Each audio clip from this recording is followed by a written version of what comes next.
Today on Screen It or Stream It, dreaming dreams no mortal ever dared to dream before.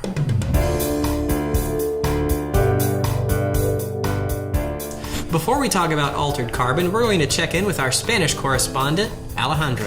That's right. Alejandro went to see Truth or Dare and is coming to us all the way from northern Spain to tell us about it. Blumhouse's Truth or Dare is rated PG-13 for violence and disturbing content, alcohol abuse, some sexuality, language, and thematic material. It's the story of a group of high school students that get caught up in a game of Truth or Dare. Sounds like a normal and harmless enough pastime, right? You'd think so, but things take a sadistic turn and horrific violence ensues. Sounds like it could be fun. Alejandro, welcome to Screen It or Stream It. Thank you, Josh. Tell us what you thought about Blumhouse's Truth or Dare. Thank you guys for inviting me today. As they've already told you, I'm going to be talking about Truth or Dare, because I went to see it the other day and I want to review it a bit. First of all, I think that the score that I'm going to give it is not great. It was not a great movie, and I'll explain that in detail.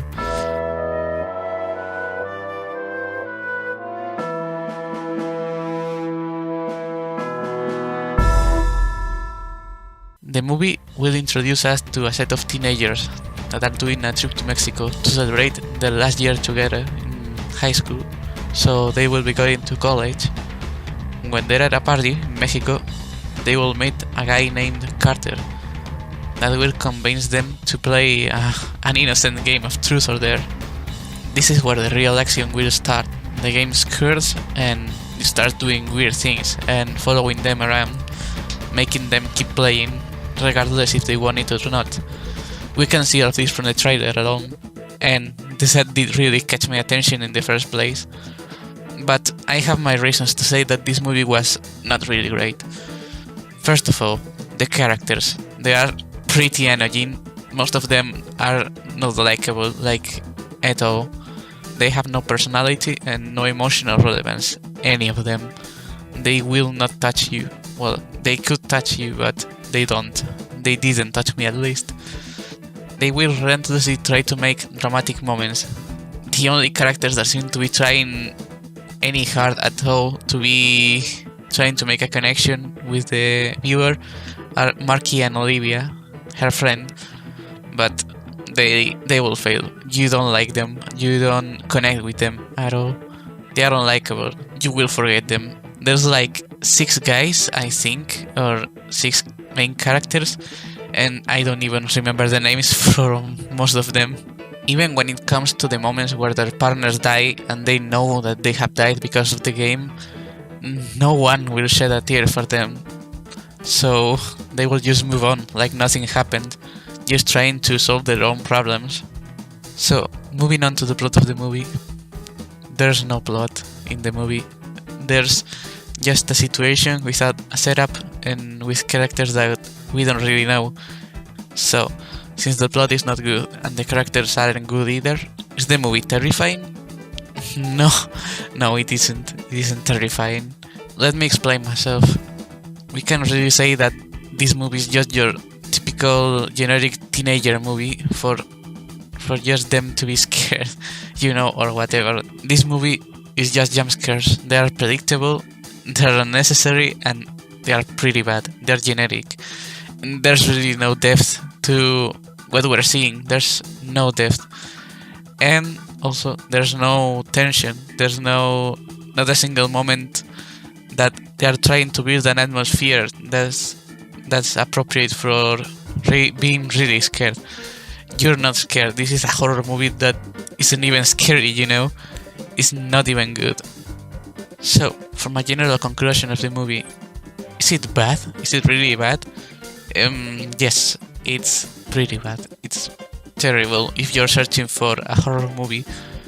That's it for Truth or Dare. And thank you guys for having me here, and I hope that you enjoyed my review. Thanks, Alejandro.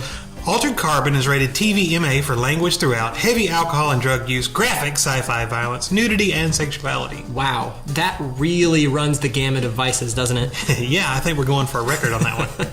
Available streaming now, Altered Carbon is the story of Takeshi Kovacs. Ooh, I said it. a soldier who fought for the losing side in a rebellion. Set in the distant future, technology has progressed to the point where human consciousness can be stored in a memory chip.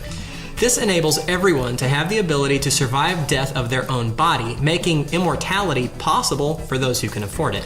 Also, it allows people to swap bodies or even have their consciousness sent to the other side of the planet in a matter of just moments. Kovacs, after losing the war, is caught and parted from his body.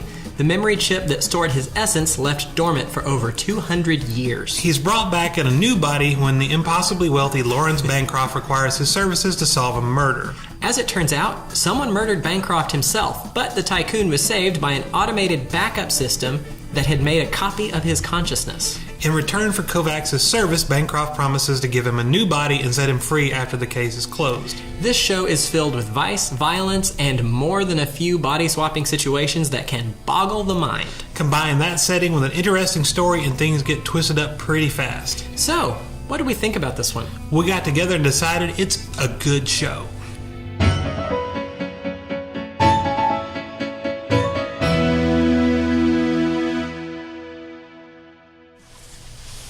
You know, sci-fi probably sci-fi and fantasy are my favorite genres of movie television. Yes. And we have seen some real stinkers here recently. Yes. To the point where I thought I didn't like science fiction anymore. We had seen, I honestly didn't care that much. I know you liked it a little better for the new Star Trek show. Yeah. Wasn't that good. And then we go to the movies and we see, Annihilation, which I didn't really care for, Yeah. and Life before that, which wasn't that good. That one, and Ghost in the Shell that nobody liked but me. Yeah.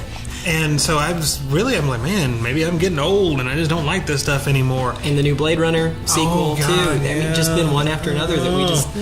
And really, I was thinking, maybe I just don't like these movies. And then Altered Carbon comes out. Altered and I'm Carbon. like, no, I like that. Yep. Which is really funny because you mentioned two movies there that I didn't like. Blade Runner and Altered Carbon has this very Blade Runner aesthetic to it. They both have, I think the cyberpunk is the term for it, just aesthetic. Which I had no problem with the aesthetics Love of the Blade Runner. aesthetic. It's just kind of a boring story to me. But Altered Carbon has that same kind of visuals. And then you mentioned Ghost in the Shell. And this is really kind of a mashup of Ghost in the Shell and Kinda, yeah. Blade Runner. And we get kind of the story of Ghost in the Shell and the visuals of Blade Runner. But Ghost in the Shell just didn't do anything for me. Yeah. And like you said, this thing, first of all, is full of vices. Had all the V's you mentioned. So many vices. And so that's fun. And then there's intrigue. Like there's that mystery, like whodunit thing with the murder that Kovacs is trying to solve. But at the same time, there's all this other mystery that's going on. There's so many twists and turn things here.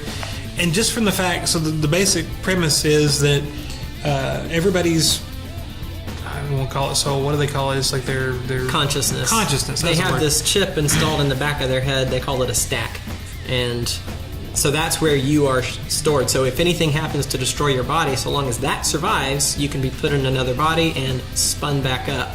So it's like, you're fine. Right, so everybody pretty much has immortality as long as that little chip doesn't get destroyed, the stack. Yeah, and they can afford a new body. Right, that some people A new sleeve. Of course, there's a really funny scene in the first 10 minutes of it where the government is handing out bodies to people who can't afford them, and they're getting the bottom of the barrel terrible, leftover. It's very sad. They had, what was it, like a little kid? Like 7-year-old, 11-year-old. Old lady's body. It was very sad. Poor thing.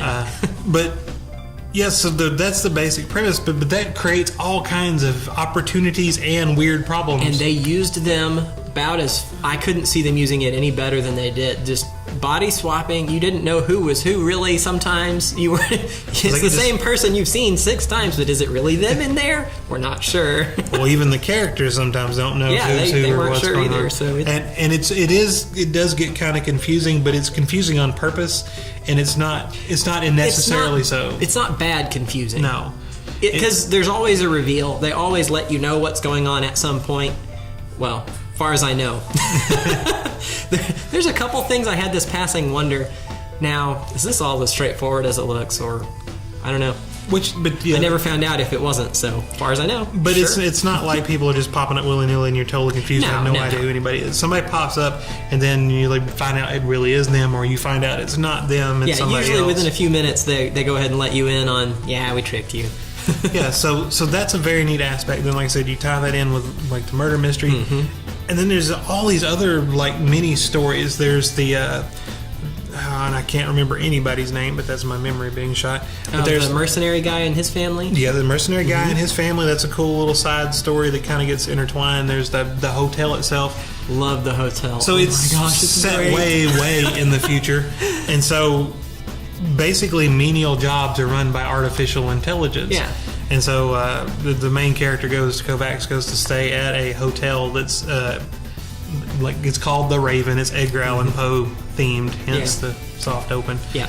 But it's run by artificial intelligence. The hotel runs itself, and it has a little CG or not CGI. It has a hologram robotic guy. He was kind of not a construct. I'm not sure what you would call that, because he had a physical form that he could assume, but I don't know. But he was just a computer intelligence that could go back and forth. Nanobots, I guess? I don't know. But he could just kind of appear places, so I don't know how they... But he had a cool little backstory even for him. Yeah. In fact, anybody that was a main character, and by main character I mean on the screen for more than about 10 minutes, they had a story. We knew something about them. We knew about their past. Yeah, they gave you something that really just made them interesting and made them human, for lack of a better word, because he wasn't. But it really made his character something that you could...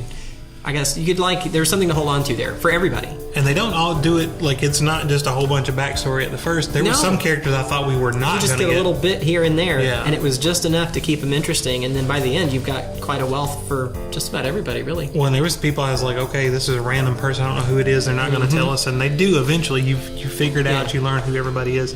And that discovery is also a neat thing. You think you have somebody figured out, then realize there's something completely different. There's a little more to them. Yeah. So that's really neat. Especially Kovacs. He had the most, of course, because he's the main character. But man, they kept going deeper and deeper, and it was like, oh, I have a much clearer understanding now. So the funny thing is, we don't actually see Takashi Kovacs until like halfway, 2/3 of the way through the because of the whole body swapping thing. So he is the main character, and he is in it from the start. Well, actually, we do see him, I think, at the very, very start, don't we? Is he in the body at the very start? I think so. But yes. Oh, yes. So for most of the story, he's in a borrowed body. Yeah. Like it's a loaner for him. So it's not even like I was kind of confused. You watch the trailers and things, and they're calling him Takashi, and he's this tall, blonde-haired white guy, and it's like, how do you end up with the name Takashi? You don't see a lot of tall blonde people named Takashi, and but he's not. He's just that's a borrowed body that he is in. And there was some great humor too that came from that. The grandma was hilarious. Oh my gosh, that was so funny. Because a lot of times people end up in totally the wrong body or totally things you would not expect, and that was hilarious. And there was some weird things like the rich people. You had to be rich enough to buy a new body, but I don't think you had to be. You didn't have to be insanely wealthy to do that. No, you just had to just fairly well off. Yeah, you've got to have some money, but not. It'd be like buying a nice family car. But if you had to be Ferrari rich to do certain things, like they could get clones. So like some people had, instead of just getting a new body, they had the same body. They just had a clone made of it. Yeah, they like the original. It's just got a right feel to it. I can't remember, but he's what's the not Bancroft. Yeah, Bancroft. I liked him in spite of how just nasty he was. There's something about him I just liked. I don't know what it was. He was pretty horrible, but I don't know. I guess it was because he was pretty unapologetic about it. He is who he is, and that's just what it is. But he was super wealthy. It was ridiculous. And he was one of the few people who actually has a backup, which apparently costs way more money. On a satellite. Yes. Orbiting above. He had like an uplink every 2 days or something, and it would send his consciousness. So if he did die, he could not only have his body back, but make sure he didn't miss anything in the progress. Which that was kind of important to the plot, because when his murder took place it was minutes before his backup. So he had forgotten the whole last 2 days of his life, and so trying to piece all that back together was a main part of the story. And to be clear, murder in the show is not killing a body. Right. Sleeve death is a punishable offense, yes, but not murder, because they haven't actually died. Because they just re-chip them and go. But if you blow up someone's chip, or they stab them, because it's basically in the back of the neck. If you stab them in the neck, shoot them in the neck, and you damage the chip enough that their consciousness can't return, then they have been that's murdered. murder. And he could afford backups, not just for bodies. He had a backup for his consciousness. So that when that murder took place, he forgot those last 2 days because his actual stack was destroyed, but the backup was safe. So and that's a little confusing. Side note, they did address it's illegal to have more than one copy of yourself active at one time. So that was addressed in the story, and that was an interesting thing too, that you're only allowed to be in one at a time. And of course, there's criminal underlords that just ignore that rule. But they had consequences. There were consequences. Yeah, there was like psychological, because you're having your consciousness split among bodies. Did not sit so well for their personalities. Didn't seem and that didn't go so well. But I mean, all that stuff. And there's this one thing I really, really love is Takashi, the main character. Mm-hmm. At one point in time in his way back past, so basically he's a prisoner when the show starts. Yes. His body has been sleeve death, has been terminated. They've got his chip, and if you're a bad guy and they get your chip, they just don't give you another body. They don't have to incarcerate you. They just chuck you in a drawer and put you on a shelf, lock the door, and it's good. And so that's what he's doing when it starts. His chip has been taken. But the funny thing is, and it takes forever to figure it out, and I don't actually know if you 100% do figure it out. It's kind of a morality question that's asked here. From his perspective, he is a freedom fighter. Mm-hmm. In the past, right. the things that got him in trouble. The distant past, for him, it was yesterday. But depending on what side you were on, if you were fighting with him, he was a freedom fighter. Right. If you're fighting against him, he's a terrorist. Right. And I thought that was a really interesting, thought, and to look at it, because I think you kind of figure out which one he is, but through the whole thing, it's questionable. Like he was really a bad guy. He was blowing up people and he was doing stuff. Yeah. Oh, but he was doing it for the good, so he's a freedom fighter. No, he was doing it for the bad. He's a terrorist. And he's pretty much treated like a terrorist because, understandably so, he was fighting against the wealthy his side people. Lost. Yeah. He lost the war, and when you lose the war, you're the bad guys. Mm-hmm. So, but I thought that was kind of a very deep thing to me, anyways, was that juxtaposition. And that too. In addition to that, we were talking off camera. If you watch this, for one thing, we already mentioned the vice and violence. This is the reason that you should have parental controls on your Netflix. Just if you've got little kids around, this is not for them. Definitely for adults only. But there is so much going on in this show that you don't have to binge it, but it's better to not wait too long between episodes. And they tend to end on cliffhangers, so you usually want to watch the next one anyway. But just, don't wait months between episodes because you will forget stuff. And it works even if you do, but it's better if you keep track of all the, because there's just a lot going on, and it was all interesting, but there was just a lot of it. Well, it can be a confusing show if you get, especially like I said, if you try to take time in between episodes, because there's just so much going on, and it does all kind of come back together, and at least most of it gets answered and tied up. But you got to keep track of all that. Mm-hmm. Things are happening in different places and different people and different stories, and it's easy to get lost in there. Not quite on a Game of Thrones level, but nearly. Because that one has a lot going on. Not nearly that scope, but kind of the same thing, though. I think one thing that Game of Thrones does a little differently, you'd watch an episode and you may get 1 or 2 or 3 characters, and then the next week you may get 1 or 2, 3 different ones, and it might be 4 episodes and sometimes entire seasons where you never see anybody again.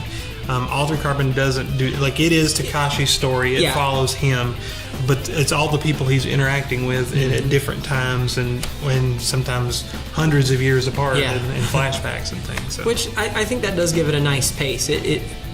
My wife said it was boring. I don't know how. She just says things sometimes. I don't know.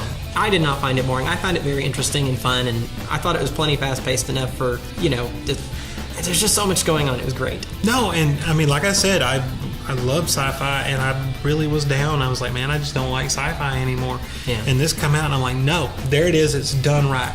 The visuals are amazing. I love the city. I love the world. I love the hotel. The Raven was great. Awesome. The Raven is the best. But it had the violence. We like violence. And it had the the story, and it had the character development, and it had the you know, the thought-provoking moments, and it had the twists, and it had the turns, and it just did all those things. It went down the list, and it clicked all those check boxes for me for things that make a really great movie, or in this case, you know, TV series. And I really feel like, you know, in today's times, we're kind of shifting. Used to, you got really great movies, and you got kind of okay TV shows. And we've kind of shifted, because now people are, and I really think it was, you know, things like Game of Thrones. Before that, maybe, you know, Boardwalk Empire, or some of the other big HBO shows. But, you know, now we have Game of Thrones, we have Westworld, and things like Altered Carbon. Yeah, they've been doing a lot more really well-produced TV shows and series. But if you have these things with great depth, and I'm actually kind of excited for Amazon's Lord of the Rings. I don't know how it's going to go. But if you have something with such depth, they can spread it over 8 hours, over 10 hours, where, you know, you go to the movies and you get an hour and a half to 3 hours, and there's only so much you can do in that time. Right, and a lot of things feel rushed. You don't get enough development, enough characters, and, you know, now they plan trilogies, but what if the first one bombs? You never get anything. Yeah. So, you know, I really like the TV genre. Seems to be the way to go, and this takes full advantage of that long time frame that's stretched out. Yeah. You know, probably 8 episodes in, you're still getting new characters, and and I mean, there were people that were playing, like, they were affecting the outcomes of this world and things you're seeing, but you didn't know they were there until then. And you could never, you know, do that in a movie. It would feel kind of cheesy, but it totally works here. And I can't sing its praises enough. If you like sci-fi, you like the kind of action genre, it does it well. And if you got Netflix, it's free. Cost you nothing. Give it a shot. Definitely worth the time to take a watch, decide for yourself. I'd recommend it. So. Highly, yes, for me. All right. Anything else? That's it for me. That's it for us then. Thank you so much for watching Screen It or Stream It. And remember, don't take your kids to the movies on Tuesday nights, because that's when we go.